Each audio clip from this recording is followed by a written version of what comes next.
Hello दोस्तों, हमारे YouTube channel में आपका स्वागत है। दोस्तों, आज मैं कुछ आईपीओ के बारे में जानकारी लेके आया हूं। दोस्तों, उस आईपीओ के बारे में हम लोग यहाँ पे डिस्कस करेंगे। दोस्तों, तो उससे पहले हमारे चैनल को लाइक और सब्सक्राइब करना ना भूले। दोस्तों, चलो हम लोग आगे बढ़ते हैं। यहाँ पे दोस्तों, मैं आईपीओ को पूरा डिटेल्स लेके आया हूँ। चलो आईपीओ को डिटेल्स में क्लिक करता हूँ। दोस्तों, एक वन बाय वन हम लोग यहाँ पे आईपीओ के बारे में जानकारी लेंगे। ठीक है, चलो दोस्तों, यहाँ पे है डिफ्यूजन इंजीनियरिंग लिमिटेड। क्या डिफ्यूजन इंजीनियरिंग लिमिटेड, इसका मिनिमम क्वांटिटी है 88, प्राइस रेंज है 159 168, आईपीओ साइज है 158 करोड़ का। दोस्तों, ठीक है, इसका एप्लीकेशन इसका स्टार्ट हो चुका है। दोस्तों, 26 तारीख को एप्लीकेशन एंड होगा, 30 तारीख को मंडे का दिन अलॉटमेंट बिगेन होगा। 1 अक्टूबर को रिफंड किया जाएगा। 3 अक्टूबर को अलॉटमेंट डेट रहेगा। 3 अक्टूबर को लिस्टिंग इन द एक्सचेंज 4 अक्टूबर को। दोस्तों, ठीक है, तो चलो उसका डिटेल्स के बारे में जानकारी ले लेते हैं। दोस्तों, हम लोग यहाँ पे, ठीक है, इनकॉर्पोरेटेड इन 1982।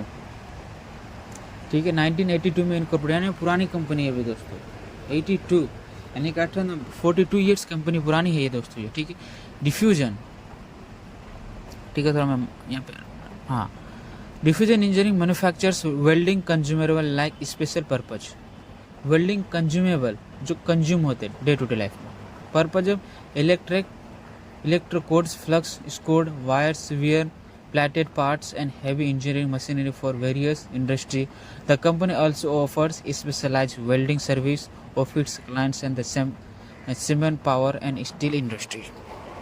कंपनी क्या करती है दोस्तों? देखो, इनकॉर्पोरेट इन 1982 यानी कि 42 ईयर्स यानी 42 साल पुरानी कंपनी है। ठीक, उसका बाद क्या स्पेशलाइज पर्पज है? ठीक है, कंज्यूमर वेल्डिंग, क्या मैन्युफैक्चरिंग करता है? वेल्डिंग पर्पज मैन्युफैक्चरिंग क्या करता है? जैसे कि क्या मैंने इलेक्ट्रिक कंज्यूमेबल जो कंज्यूम होते डे टू डे लाइफ में, ठीक है, इलेक्ट्रॉनिक्स में, प्रोडक्ट में, यहाँ पे electrodes, flux code, wires, wear plates, parts and heavy engineering machines, ये सब क्या करते हैं? Heavy machinery engine various industry के लिए ये सब क्या कर मैन्युफैक्चरिंग का काम करते थे। स्पेशली क्या है? डिफ्यूजन इंजीनियरिंग मैन्युफैक्चरिंग में काम करता है। दोस्तों, ठीक है, इंजीनियरिंग प्रोडक्ट में या मैन्युफैक्चरिंग करता है। दोस्तों, ठीक है, उसका चलिए आगे बढ़ते हैं। यहाँ पे the company has 4 manufacturing units in the Nagpur. 4 manufacturing units Nagpur, पहले Nagpur Maharashtra, each Nagpur Maharashtra and producing different set of product. कहाँ पे? नागपुर महाराष्ट्र में। Manufacturing units strategically located in the central part of India, central part में, offering easy access industrial across the country and stimulate and logistic procurement and timely delivered to client. The company has 4 manufacturing units in Nagpur, Maharashtra, and each product in different set to the product. Manufacturing units are strategically located in the central part of India. Each process including across the country and streamlined logistics and procurement and timely delivering to client. ठीक, इसका unit कहाँ पे? दोस्तों, नागपुर महाराष्ट्र में, central part of India में इसका क्या है? मैन्युफैक्चरिंग प्लांट ये लगा कर रखा है वहाँ पे। दोस्तों, ठीक, इसके बाद आगे बढ़ते हैं। यहाँ पे with over 4 decades business operations, the company has established long standing relationship with the several client। एक क्लाइंट के साथ क्या है? लंबे रिलेशंस चल रहे। ठीक, इट्स सब 503 and 500 and 444 customer and financial 2024 and 23 and 22 respectively. It's a top 10 client contribute 29% to 30%, 33% to overall revenue in the last 3 fiscal years. Is cement, core engineering and steel are the major industry in the terms of revenue contribution। ठीक, ये क्या काम है? देखो, ये 4 दशक से company establish long term relationship अपना क्लाइंट के साथ रखा है। इसका बहुत पुराने कस्टमर 503 और 500 और 444 कस्टमर। फाइनेंशियल ईयर बात किया जाए 24, 23 और 22, और उसका रेस्पेक्टली मीनवाइल इसका 10 क्लाइंट कंट्रीब्यूट कितना? 29.4% और 30.9%, 33.2% इसका रेवेन्यू, यानी कि कौन से क्लाइंट से? 503 और 500 और 444 क्लाइंट से इसका रेवेन्यू जनरेट होता है, टॉप 10 क्लाइंट का अंदर से। उसका तो कोर सीमेंट, इसका क्या है? ईयर सीमेंट, इसका कोर प्रोडक्ट क्या है? Cement, core engineering, steals 3 major industry in the term of revenue contribution. तीन इसका मेजर कंट्रीब्यूशन है, कोर सीमेंट हो गया, कोर इंजीनियरिंग होगा और स्टील्स में ये इसका ज़्यादा कंट्रीब्यूशन दिया है दोस्तों। ठीक है, उसके बाद बात करते हैं यहाँ पे डिफ्यूजन इंजीनियरिंग एक्सपोर्ट्स इस product to the international market, अपना इंटरनेशनल मार्केट में भी एक्सपोर्ट करता है to countries like Singapore, Uganda, Kenya, Nepal and Malaysia, Philippines, United Arab Emirate and others. However, the domestic market contribute the majority of the revenue 2024 and around 90.53% of the total revenue came from the domestic client and the rest of the client international market। देखिए diffusion engineering की बात किया जाए तो international market countries like Singapore हो गया, इसका international Singapore, Uganda, Kenya, Nepal और Malaysia, Philippines, United Arab Emirate, ये सब इसका इंटरनेशनल क्लाइंट है यहाँ पे। ठीक है, higher the domestic market contribute किया द मेजॉरिटी रेवेन्यू। 2024 की बात किया जाए तो ज़्यादातर रेवेन्यू डोमेस्टिक मार्केट से आया, 90.53% डोमेस्टिक मार्केट, बाकी जो रिमेनिंग है इसका इंटरनेशनल मार्केट से इसका रेवेन्यू आया है दोस्तों यहाँ पे। ठीक है,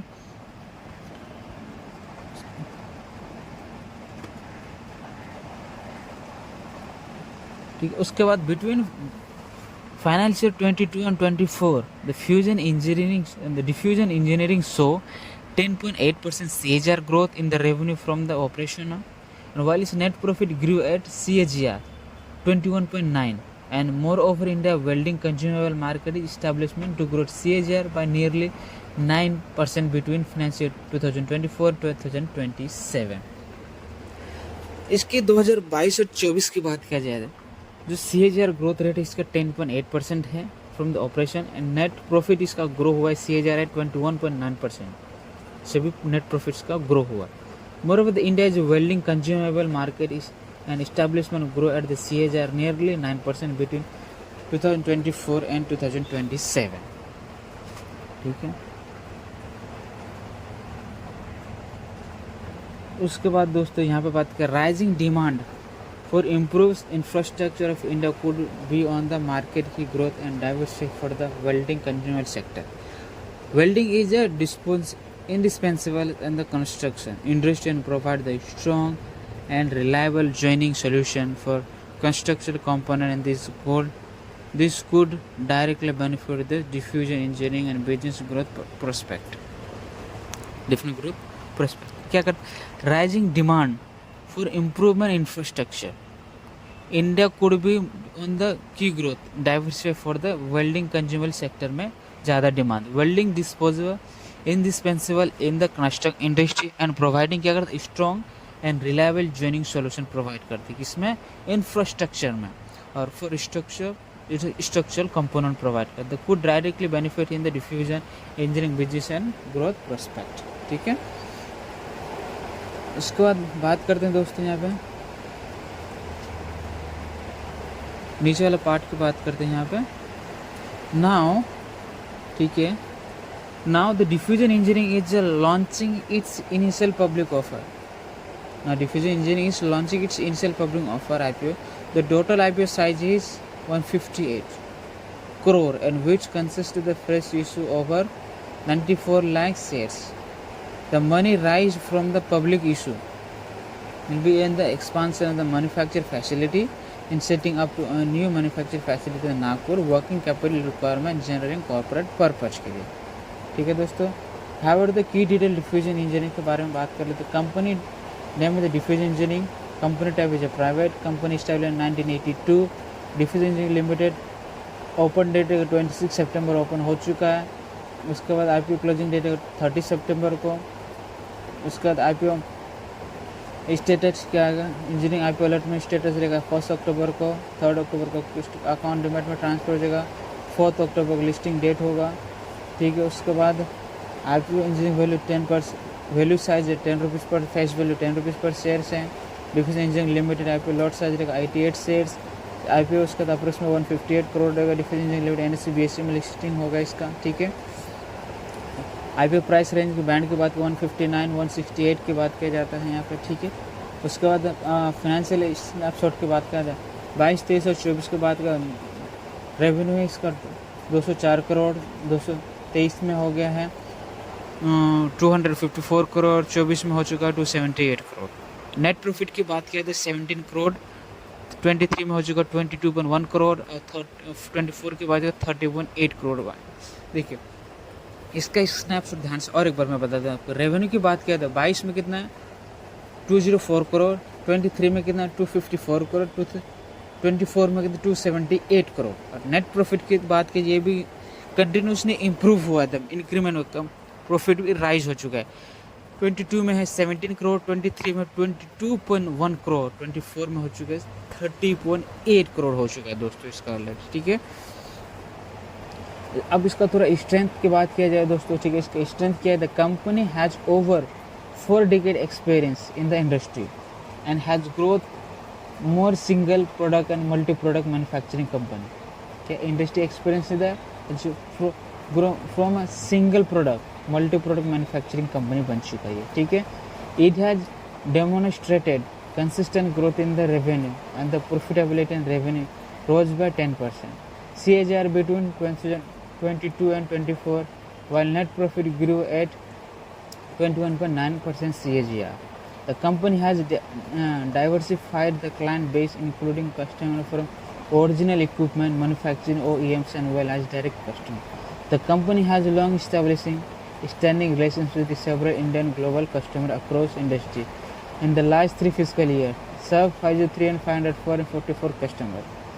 In the strategic move and the diversify, enhancing the product portfolio, welding consumables, and the company intended to manufacture the nickel, cobalt, and iron-based powders and caters to the growing demands from various industries. ठीक है, company क्या कहते हैं, over has 4 decade 4 दशक से company has industry has grown more single product and product manufacturing company, single product ज़्यादा grow कर। It has demonstrated consistent growing with the revenue and profitable revenue by 10% CAGR 2022 and 24, while the net profit grew up 21.9% CAGR. Revenue grew by 10%, or profit grew by 21.9% CAGR. The company has diversified, including customer from original equipment manufacturer OEMs as well as direct customer. The company has long-standing relationship with the several Indian customer के साथ इसका long term relationship already बना। इसका तरह risk की बात किया तो company has earn the majority is revenue from the domestic market only and has one the downtown the policy chance could be adversely impact in the business has experience in the negative cash flow on the from operating and investing activity in the last 3 fiscal years. All the manufacturing units are located in the Nagpur, and hence any local issue in the such as the local unrest fact nature disaster and would impact on the company day-to-day business, and the business revenue is depend upon the 5 major industry and include cement, power, and the other hands industry. Specifically, slow down demand on the change and recycling and could impact on the company for the prospect. Inability to collect with the recycle and client the default of the payment could reduce the profit and effect on the cash flow. ठीक है, इसका already मैं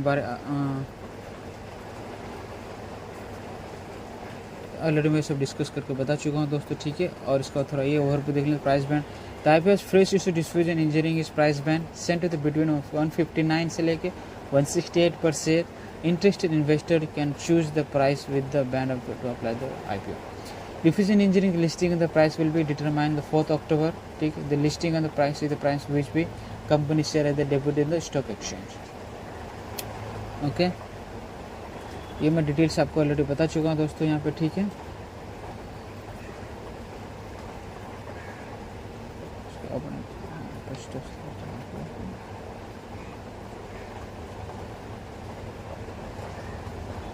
चलो दोस्तों, पूरा details मैंने आपको बता दिया कंपनी के बारे में। दोस्तों कंपनी क्या काम करते हैं दोस्तों, उसके बाद आप भी थोड़ा बहुत इसको खुद के बारे में जानकारी ले लीजिएगा दोस्तों। चलते हैं अगला आईपीओ के बारे में, हम लोग आगे बढ़ते हैं यहाँ पे दोस्तों। यहाँ पे ठीक है, अगला आईपीओ रहेगा हमारा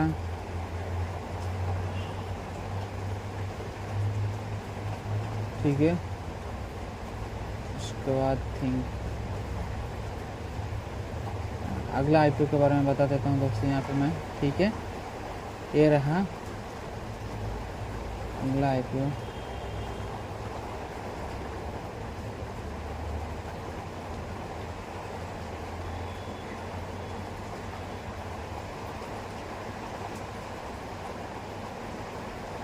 एम्प्लॉय डिफ्यूजिंग सिस्टम।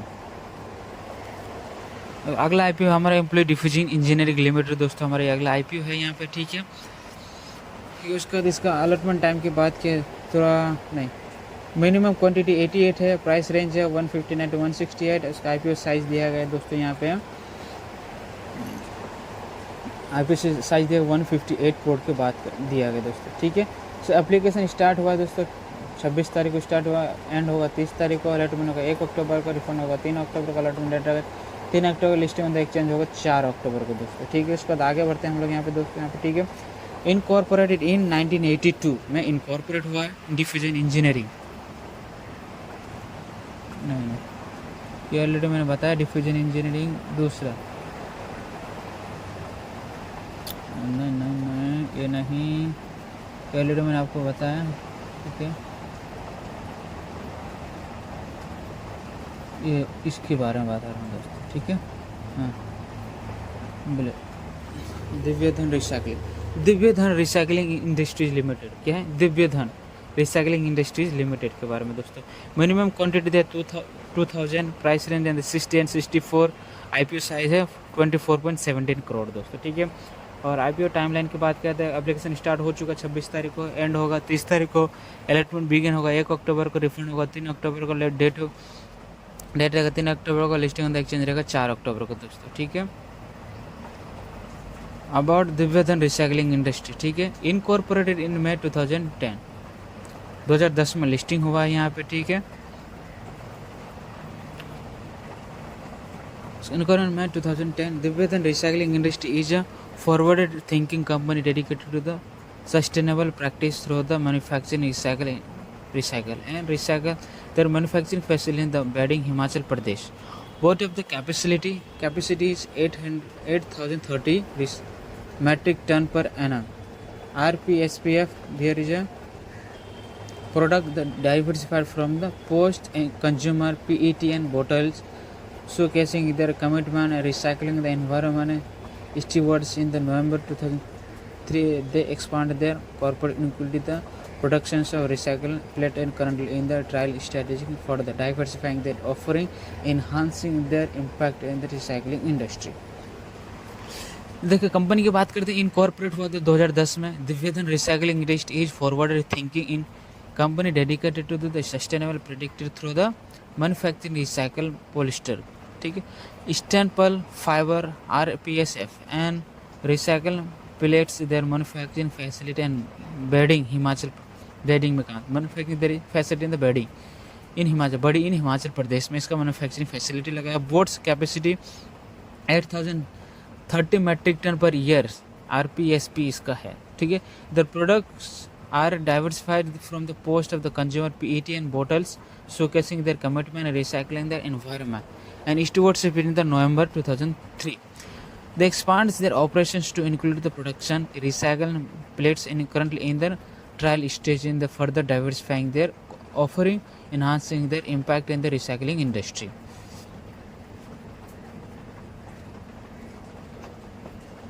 ठीक है,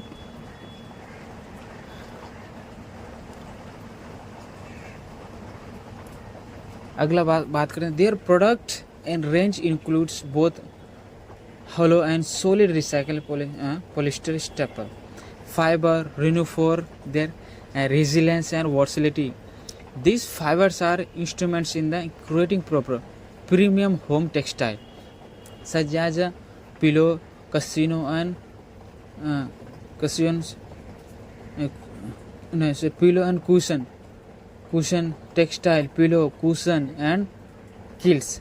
The unique insulating properties, their recycles fiber fine application across various sectors, including clothing and automatic components on non-woven fabrics and isolation material. This wide application is underscores and component to providing the sustainable solution, caters and diversify industrials promoting circles economy.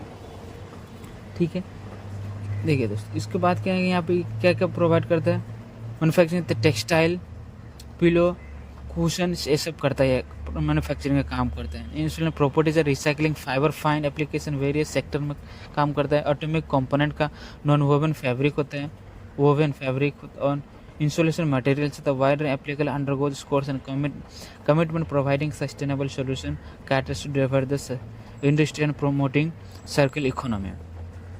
ठीक है, इस पर in addition to our PSF, the recycles plant and essential and manufacturing both food grade and non-food grade bottles adhering systems and guidelines, including set by the Food Safety and Standard Authority (FSA) to ensuring the safety and quality of their recycled product. Currently, they are supplying the non-food industry and fulfilling the demand and to further sustaining support and logical economy, but also contribute to the reducing plastic waste and align with the commission reflecting resources the management. ठीक है, उसके बाद अगला बात करते हैं दोस्तों यहाँ पे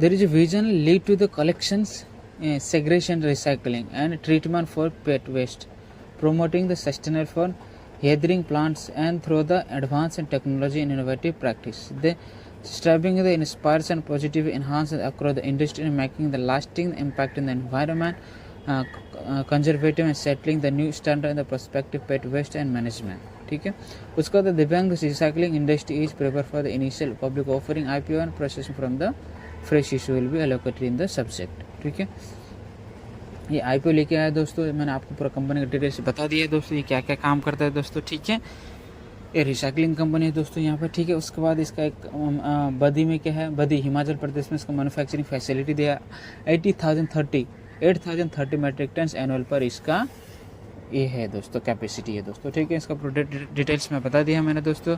IPO खुद इस IPO के बारे में जानकारी लीजिए, उसके बाद में एनालिसिस कीजिएगा दोस्तों.